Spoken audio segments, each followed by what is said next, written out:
91 സങ്കീർത്തനം. അത്യുന്നതന്റെ മറവിൽ വസിക്കുകയും സർവശക്തന്റെ നിഴലിൻ കീഴിൽ പാർക്കുകയും ചെയ്യുന്നവൻ യഹോവയെക്കുറിച്ച്, അവൻ എൻ്റെ സങ്കേതവും കോട്ടയും ഞാൻ ആശ്രയിക്കുന്ന എൻ്റെ ദൈവവും എന്ന് പറയുന്നു. അവൻ നിന്നെ വേട്ടക്കാരൻ്റെ കണിയിൽ നിന്നും നാശകരമായ മഹാമാരിയിൽ നിന്നും വിടുവിക്കും.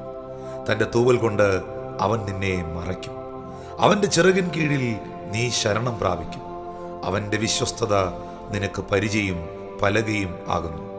രാത്രിയിലെ ഭയത്തെയും പകൽ പറക്കുന്ന അസ്ത്രത്തെയും ഇരുട്ടിൽ സഞ്ചരിക്കുന്ന മഹാമാരിയെയും ഉച്ചയ്ക്ക് നശിപ്പിക്കുന്ന സംഹാരത്തെയും നിനക്ക് പേടിപ്പാനില്ല.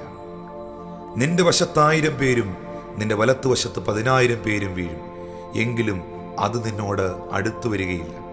നിന്റെ കണ്ണുകൊണ്ട് തന്നെ നീ നോക്കി ദുഷ്ടന്മാർക്ക് വരുന്ന പ്രതിഫലം കാണും. യഹോവേ, നീ എൻ്റെ സങ്കേതമാകുന്നു. നീ അത്യുന്നതനെ നിന്റെ വാസസ്ഥലമാക്കിയിരിക്കുന്നു. ഒരനർത്ഥവും നിനക്ക് ഭവിക്കയില്ല, ഒരു ബാധയും നിന്റെ കൂടാരത്തിനടുക്കുകയില്ല. നിന്റെ എല്ലാ വഴികളിലും നിന്നെ കാക്കേണ്ടതിന് അവൻ നിന്നെക്കുറിച്ച് തൻ്റെ ദൂതന്മാരോട് കൽപ്പിക്കും.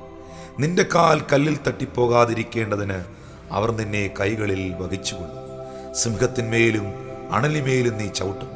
ബാലസിംഹത്തെയും പെരുമ്പാമ്പിനെയും നീ മെതിച്ചു കളയും. അവൻ എന്നോട് പറ്റിയിരിക്കിയാൽ ഞാൻ അവനെ വിടുവിക്കും. അവൻ എൻ്റെ നാമത്തെ അറിയിയാൽ ഞാൻ അവനെ ഉയർത്തും. അവൻ എന്നെ വിളിച്ചപേക്ഷിക്കും, ഞാൻ അവന് ഉത്തരമരുളും. കഷ്ടകാലത്ത് ഞാൻ അവനോട് കൂടെയിരിക്കും. ഞാൻ അവനെ വിടുവിച്ച് മഹത്വപ്പെടുത്തും. ദീർഘായുസ്സുകൊണ്ട് ഞാൻ അവന് തൃപ്തി വരുത്തും.